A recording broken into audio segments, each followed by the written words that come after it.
નમસ્કાર વિદ્યાર્થી મિત્રો, મારું નામ રાઠવા ભૂપતજી ચંદ્રસિંહ છે. હું ધોરણ 6 થી 10ની અંદર મુખ્ય વિષય સામાજિક વિજ્ઞાન તરીકે અભ્યાસ કરાવું છું. તો આજે આપણે ધોરણ 10ની અંદર આપણે સામાજિક વિજ્ઞાન વિશે અભ્યાસ કરીશું. એની અંદર એકમ 1 ભારતનો વારસો. તો ભારતના વારસાની અંદર આપણે જાણવા જેવા મુદ્દાઓ: ભારતનું સ્થાન અને વિસ્તાર, વૈવિધ્યસભર વારસો, સંસ્કૃતિનો અર્થ, ભારતીય સંસ્કૃતિનો વારસો, એના પ્રકાર.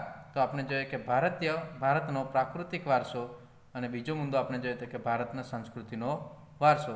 તો આપણે જોઈએ કે ભારતનો પ્રાકૃતિક વારસાની અંદર પેટાળ મુદ્દાઓ, એની અંદર આપણે જોઈએ તો કે ભૂમિ દ્રશ્યો, બીજો મુદ્દો નદીઓ, ત્રીજો મુદ્દો વનસ્પતિ જીવન, ચોથો મુદ્દો આપણે જોઈએ વન્યજીવો. તો આપણે જોઈએ કે ભારતનો વારસા વિશે આપણે વિગતવાર હવે અભ્યાસ કરીશું. તો વિગતવાર અભ્યાસની અંદર આપણે જોઈએ કે ભારતીય વારસો, એની અંદર ભારત પ્રાચીન સંસ્કૃતિ ધરાવતો દેશ છે. ભારત પ્રાચીન ગ્રંથ વિષ્ણુ પુરાણમાં ભારત વિશે ઘણી બધી માહિતી આપવામાં આવેલી છે.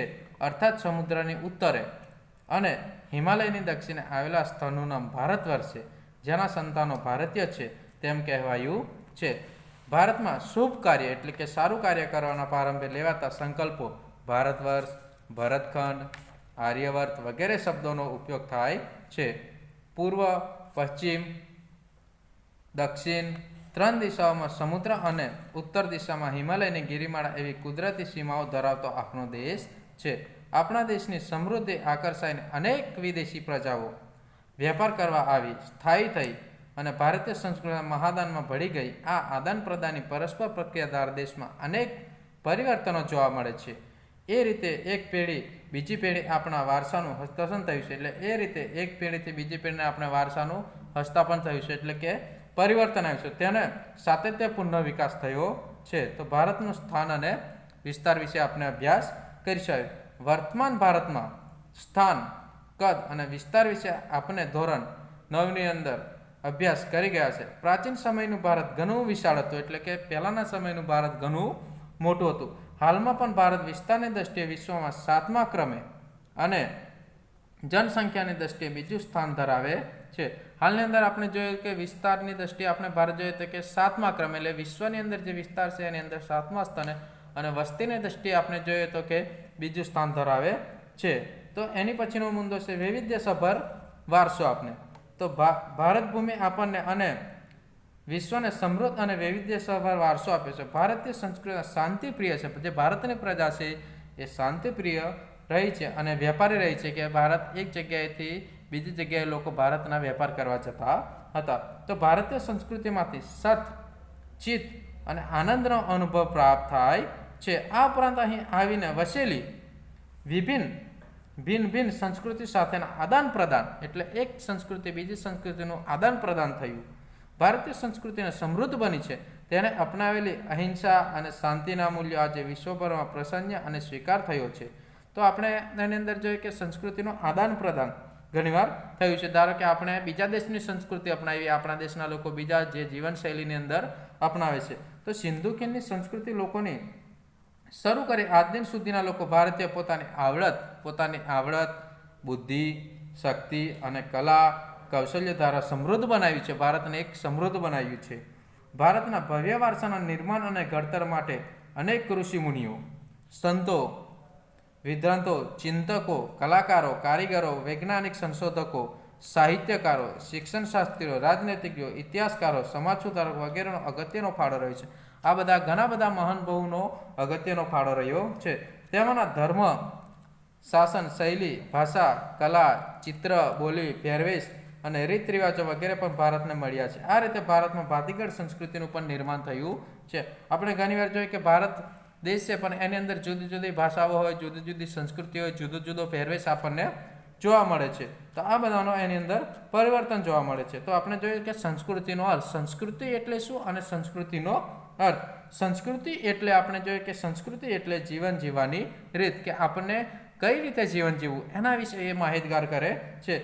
દેશ કે સમાજના કાળક્રમે અંદર જે કાળક્રમે બદલાતા સંજોગો અનુસાર જનજીવનમાં આવતા પરિવર્તનમાં સુધારો, સામાજિક નીતિ, રીતિ ઇત્યાદિ વડે ભિન્ન સમાજોમાં સંસ્કૃતિ બને છે. સંસ્કૃતિ એટલે માનવ મનનું ખેડાણ.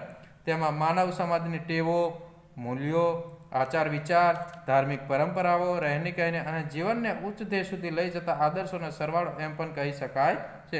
આપણે સંસ્કૃતિની અંદર જોઈએ કે ઘણું બધું આપણને નવું નવું શીખવા મળે, કે નવા નવા વિચાર, નવી નવી ટેવો આપણને નવા નવા મૂલ્યો દ્વારા શીખવા મળે છે. તો ભારતીય સંસ્કૃતિનો વારસા વિશે આપણે હવે અભ્યાસ કરીશું. વારસો એટલે આપણને આપણા પૂર્વજો તરફથી મળેલી અમૂલ્ય ભેટ.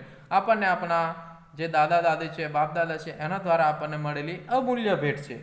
ભારતનો ઇતિહાસ હજારો વર્ષ પુરાનો છે. જે ભારતનો ઇતિહાસ એ ઘણો વર્ષ પુરાનો છે, હજારો વર્ષ. શાળાકીય અભ્યાસક્રમમાં લેવાતા દૈનિક પ્રતિજ્ઞાપત્રની અંદર આપણે શાળાની અંદર બધા અભ્યાસક્રમની અંદર લેવાતા છે. દૈનિકની અંદર આપણે જોઈએ તો કે કોઈ પણ પુસ્તક હોય એના પહેલા પાના પર હું મારા દેશને ચાહું છું અને તેને સમૃદ્ધ અને વૈવિધ્યભર વારસો મને ગર્વ છે, આવી પ્રતિજ્ઞાપત્ર આપવામાં આવે છે. તેમ કહીએ છીએ સમૃદ્ધ વારસો એટલે ભારતનું સમગ્ર વિશ્વને પૂર્ણ માનવ જીવનને રહસ્યનું પ્રદાન એમ કહી શકાય. ભારતના આ વારસાને નીચે દર્શાવેલા 2 વિભાગોમાં વહેંચી શકાય છે.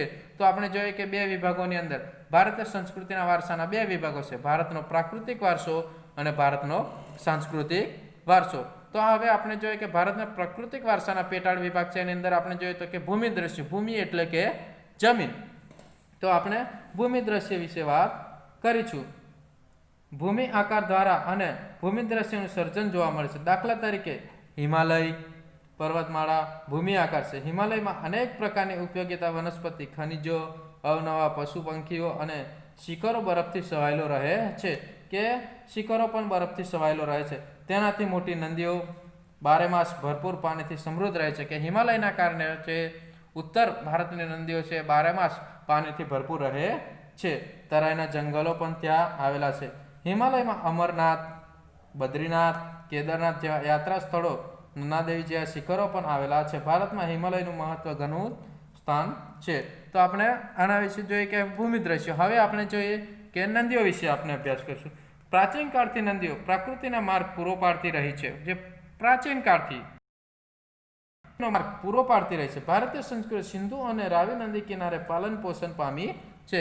જે ભારતની સંસ્કૃતિ છે એ સિંધુ અને રાવી નદી કિનારે પાલન પોષણ પામી છે એવું કહેવાય છે. સિંધુ, ગંગા, યમુના, સરસ્વતી, નર્મદા, ગોદાવરી, કૃષ્ણ, કાવેરી જેવી લગભગ બધી નદીઓ ભારતના લોકજીવનમાં પ્રાણ અસરો ઉપસાવી છે.